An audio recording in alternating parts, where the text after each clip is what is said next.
Welcome to Thailand travel series day 3. Full on ആയിട്ടുള്ള ഒരു party സൺഡേക്ക് ശേഷമുള്ള ഒരു ബിസി മൺഡേ ആണ് ഇന്നത്തെ വീഡിയോയിൽ. ഇന്നത്തെ നമ്മുടെ യാത്ര തായ്ലൻഡിലെ ഗ്രാൻഡ് പാലസിലേക്കാണ്. നമ്മൾ സ്റ്റേ ചെയ്തിരുന്ന D&D ഹോട്ടലിൽ നിന്ന് വളരെ അടുത്തായിരുന്നു ഗ്രാൻഡ് പാലസ്. സോ നമ്മൾ നടന്നിട്ടാണ് ഗ്രാൻഡ് പാലസിലേക്ക് പോയത് അന്നത്തെ ദിവസം. ഇന്ന് ടൗണിലൊക്കെ സ്റ്റേ ചെയ്യുകയാണെങ്കിൽ ഇങ്ങനെ ഒരു ഫെസിലിറ്റി ഉണ്ടായിരിക്കും. നമുക്ക് ടൈമിൽ വേറെ ടാക്സി ഒന്നും നോക്കാതെ അടുത്ത് തന്നെ നടന്നൊക്കെ പോകാനുള്ള കുറേ സ്പോട്ടുകൾ നമ്മൾ സ്റ്റേ ചെയ്ത ഹോട്ടലിൻ്റെ അടുത്തുണ്ടായിരുന്നു.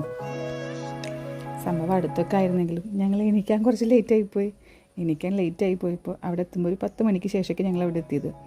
സോ ആ ടൈമിൽ നല്ല വെയിൽ സ്റ്റാർട്ട് ചെയ്തിരുന്നു, നല്ല ക്രൗഡും ആയിരുന്നു. അപ്പോൾ ഇങ്ങനെയുള്ള പ്ലേസസിൽ പോകുമ്പോൾ, ഈ ഗ്രാൻഡ് പാലസിലൊക്കെ പോകുമ്പോൾ ശ്രദ്ധിക്കേണ്ട കാര്യം, പരമാവധി നേരത്തെ എത്തുകയാണെന്ന് വെച്ചാൽ കുറച്ചും കൂടി നല്ല പിക്ചേഴ്സൊക്കെ നമുക്ക് കിട്ടും. പക്ഷെ നമ്മൾ വിട്ടുകൊടുത്തിട്ടില്ല, അത്യാവശ്യം നല്ല ഫോട്ടോസൊക്കെ നമുക്കും കിട്ടിയിട്ടുണ്ടേ. ഈ കാണുന്ന സബ്വേ കഴിഞ്ഞാൽ നമ്മൾ കയറി ചെല്ലുന്നത് ഗ്രാൻഡ് പാലസിൻ്റെ എൻട്രൻസിലേക്കാണ്. സബ്വേ എന്ന് പറയുമ്പോൾ എൻ്റെ മനസ്സിലുള്ള സബ്വേ തൃശ്ശൂർ സബ്വേ മാത്രമേ ഞാൻ കണ്ടിട്ടുള്ളൂ. അതൊക്കെ വെച്ച് നോക്കുമ്പോൾ ഇത് അടിപൊളിയായിരുന്നു.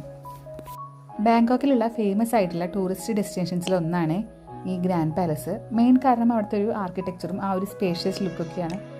നല്ല ഒരു ബ്യൂട്ടിഫുൾ ആയിട്ടുള്ള ആർക്കിടെക്ചറാണ് അതിൽ കൊടുത്തിരിക്കുന്നത്. ഈ ഗ്രാൻഡ് പാലസിലേക്കുള്ള ടിക്കറ്റ് നമുക്ക് നാട്ടിൽ നിന്ന് തന്നെ ആപ്പ് വഴി ബുക്ക് ചെയ്യാം. അല്ലെന്ന് വെച്ചാൽ നമുക്ക് ഡയറക്റ്റായിട്ട് അവിടെ ചെന്ന് ടിക്കറ്റ് കളക്ട് ചെയ്യാനും സാധിക്കും. പ്ലസ് ഇവിടെ വേറൊരു കാര്യം ശ്രദ്ധിക്കാനുള്ളതെന്ന് വെച്ചാൽ, ഇവിടെ കുറച്ച് ഡ്രസ് കോഡ് ഉണ്ട്, അല്ലെങ്കിൽ ഡ്രസ്സിന് കുറച്ച് റെസ്ട്രിക്ഷൻസ് ഉണ്ട്. നമുക്ക് ഷോർട്ട്സ് യൂസ് ചെയ്യാൻ പാടില്ല, സ്ലീവ്ലെസ് യൂസ് ചെയ്യാൻ പാടില്ല, അങ്ങനെ കുറച്ച് കാര്യങ്ങൾ. നമുക്ക് വേണമെന്ന് വെച്ചാൽ അവിടെ നിന്ന് റെൻറ്റിന് വാങ്ങാം, അങ്ങനെയും ഫെസിലിറ്റി ഉണ്ട്. പിന്നെ നല്ലൊരു കാര്യം എന്ന് വെച്ചാൽ, ടിക്കറ്റ് കളക്ട് ചെയ്യുമ്പോൾ നമുക്കൊരു അംബ്രല കൂടി തരുമായിരുന്നു.